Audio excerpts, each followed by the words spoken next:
व्यासपीठावर विराजमान असलेले परमस्नेही परमार्थगामी वाणीभूषण धर्माचार्य स्मितभाषी सर्वांचे आदर्श आपल्या सर्वांचे प्रेरणास्थान असलेले असे प्राप्तस्मरणीय बापूजीच्या चरणावर चरणस्पर्श आणि उपस्थित असलेले किशन महाराज आणि उपस्थित असलेले दुसरे कोणी संत असले त्यांनाही माझा साष्टांग दंडवत प्रणाम आणि जमलेले सर्व महिला मातृशक्ती आणि पुरुष वर्ग पितृशक्ती तुम्हालाही सर्वांना माझा हरिओम।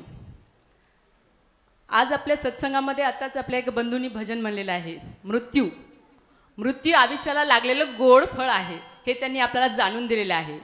पण इथंच भगवंतानं आपल्याला एक म्हणजे आपल्यावर कृपा केलेली आहे।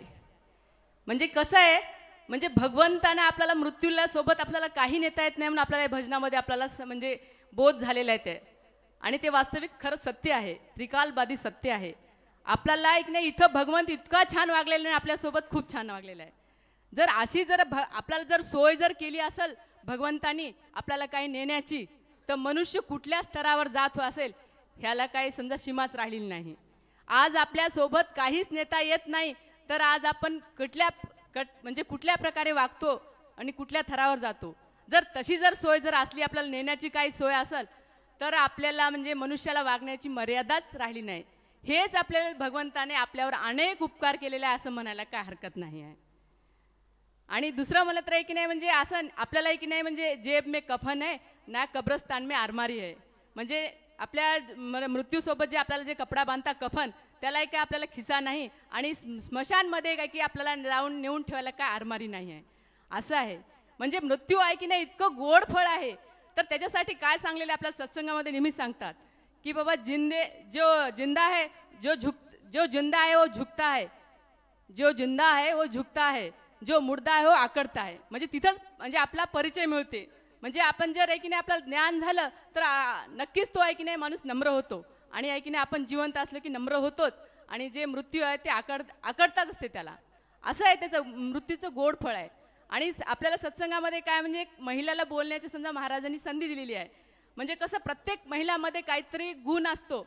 माझंही लग्न होऊन समजा 25, 26, 27 वर्ष झालेलं आहे, माझ्यामध्ये हा गुण पडून होता, पण मला याची जाणीव नव्हती। पण मला बाबांचं प्रेरणास्थान आहे, बाबाचा आशीर्वाद आहे, आणि त्यांच्या आशीर्वादानं प्रेरणाने मी बोलायला शिकलेले आहे। ह्यांचीच कृपा आहे माझ्यावर, आणि हा गुण माझा बाहेर पडलेला आहे। तसं प्रत्येकाकडे काहीतरी गुण आहे, पण ते गुण आहे की नाही ओळखण्याची आपल्याला समजा आता गरज आहे। एक तुम्हाला छोटंसं उदाहरण सांगते, म्हणजे सचिन तेंडुलकर आहेत ना, त्यांना शतक मारता येते, पण 100 रन काढता येतात, पण माधुरी दीक्षितला काढता येतात का? नाही।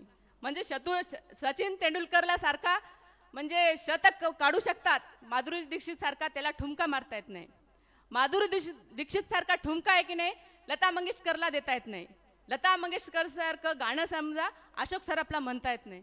असं एक नाही, प्रत्येकाकडे टॅलेंट आहे, टॅलेंट असं म्हणजे आहे, प्रत्येकाकडे काहीतरी गुण आहे, ते गुण काढण्याची समजा आज म्हणजे गरज आहे। आणि तेच गुण काढण्यासाठी महाराजाचा प्रयत्न आहे की महिलांना बोलण्याचा एक योग दिलेला आहे।